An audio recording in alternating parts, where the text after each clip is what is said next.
Лесінскі, балада пра спаленую вёску і жывога пеўня.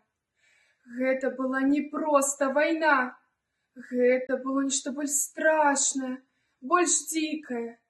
Помню, міма мае роднай вёскі ішлі карнікі. Маю вёску яны абышлі. А праз нейкі час мы пачулі страляніну, убачылі дым, чорныя клубы дыму. Назаўтра мы даведаліся, што спалена вёска Кісялёва. Вы знойдзеце гэтую назву на могілках вёсак у хатыні. А жыхары яе забіты ад старога да малога. І яшчэ мы пачулі жахлівы расказ пра тое, як некалькі дзён дыхала магіла, куды карнікі скідалі кісялёўцаў, як крычаў на вогнішчах здзічэлы певень.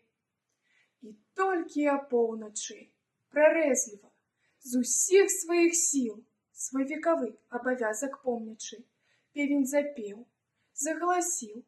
Запеў і здзівіўся ён, напэўна, чаму не спяваюць іншыя пеўні, а потым крычаў і двойчы, і тройчы на золаку вёску будзіць пачаў.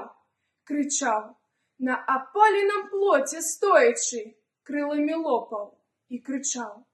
Ён вёску будзіў, крычаў да хрыпу, будзіў у каторы ўжо раз. А вёска маўчала, ні рыпу, ні скрыпу, ні гуку, ні груку адказ. Ён вёску будзіў, крычаў да хрыпу, будзіў у каторы ўжо раз. А вёска маўчала, вёска маўчала. Яна ўжо не чула той ранішні спеў. Быў дзень вызвалення, дзень перамогі вячыстай. Вярталіся людзі да мірных спраў і сноў.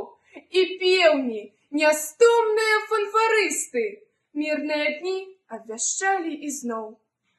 Будзяць яны на досвідку сёлы, і ў сёлах пачынаецца рух. Яны, жывыя сёлы, не соні, спяшаюцца рана на ніву і луг. З пеўнямі сёлы прачынаюцца, толькі нічым не разбудзіш яе. Вёску, дзе ранак інакш пачынаецца, вёску, дзе певень больш не пяе.